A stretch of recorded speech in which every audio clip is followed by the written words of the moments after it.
بسم الله الرحمن الرحيم.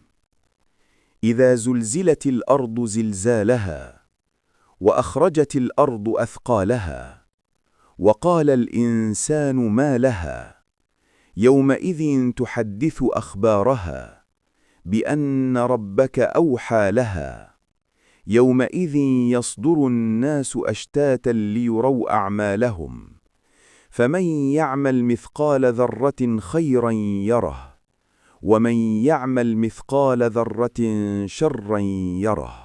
शुरू अल्लाह के नाम से जो बड़ा मेहरबान निहायत रहम वाला है।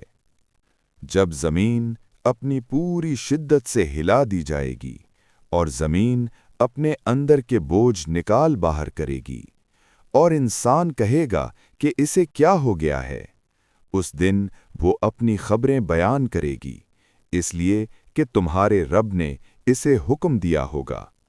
उस दिन लोग मुख्तलिफ हालतों में वापस लौटेंगे ताकि उन्हें उनके आमाल दिखाए जाएं। बस जिसने ज़र्रा बराबर भी नेकी की होगी वो उसे देख लेगा, और जिसने ज़र्रा बराबर भी बुराई की होगी वो उसे भी देख लेगा।